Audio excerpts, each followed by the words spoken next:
నమస్తే అన్న, అందరికీ నమస్కారం. కువైట్లోని ప్రవాసులకు కొత్త ఆరోగ్య బీమా నిబంధనలు అయితే తీసుకొని రావడం జరిగింది. ఇవి డిసెంబర్ 23వ తేదీ రేపటి నుంచి అయితే అమల్లోకి రానున్నాయన్నమాట.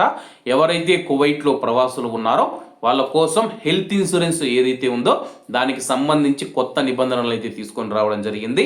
వివరాల్లోకి వెళితే కువైట్ ఆరోగ్య శాఖ మంత్రి డాక్టర్ అహ్మద్ ఆల్ అవాదీ గారు ప్రవాసులకు ఆరోగ్య బీమాకు సంబంధించి కీలక నిర్ణయం తీసుకున్నారు.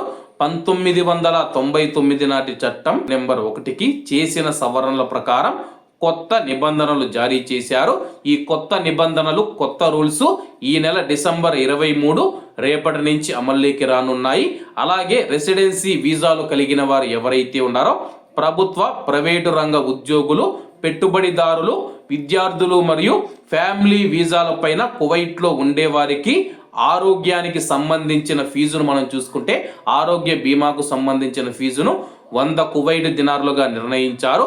అలాగే ఎంట్రీ వీసాలు ఉంటాయి కదా, ఉపాధి, వ్యాపారం, చదువు మరియు కుటుంబ సందర్శన వంటి 8 రకాల ప్రవేశ వీసాలకు 5 దినార్ల ఫీజు వర్తిస్తుందని చెప్పేసి, అలాగే విజిట్ వీసాస్ ఉంటాయి కదా, పర్యాటకం, వ్యాపారం, ఫ్యామిలీ విజిట్ వీసా, క్రీడా సంబంధిత విజిట్ వీసాలకు ప్రైవేటు రంగ ఆరోగ్య బీమా నిబంధనల ప్రకారం ఫీజులు ఉంటాయని చెప్పేసి, అలాగే ఈ యొక్క ఫీజుల నుంచి మినహాయింపు ఉన్న కార్మికుల వివరాలు కూడా వెల్లడించడం జరిగిందనమాట.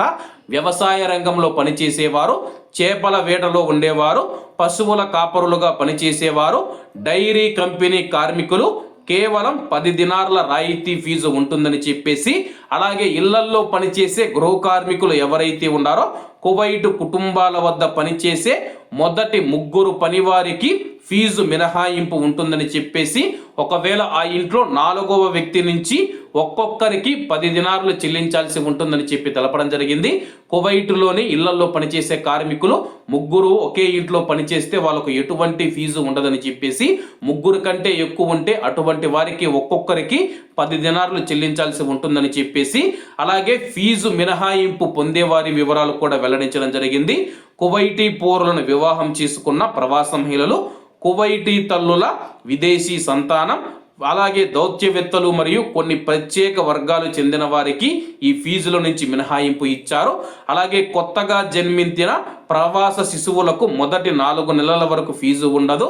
ఆరోగ్య బీమా కాలపరిమితి పాస్పోర్టు గడువుతో సంబంధం లేకుండా మినిస్ట్రీ ఆఫ్ ఇంటీరియర్ జారీ చేసే వీసా లేదా రెసిడెన్సీ గడువు పైన ఆధారపడి ఉంటుంది. ఒకవేళ అధికారులు పొరపాటు వల్ల రెసిడెన్సీని మళ్ళీ జారీ చేయాల్సి వస్తే 2వసారి ఫీజు చెల్లించాల్సిన అవసరం లేదని చెప్పేసి అధికారులు తెలియజేశారు. కాబట్టి అందరూ బాగుండాలి, అందులో మనం ఉండాలి. అందరికీ నమస్తే అన్న, జై హింద్.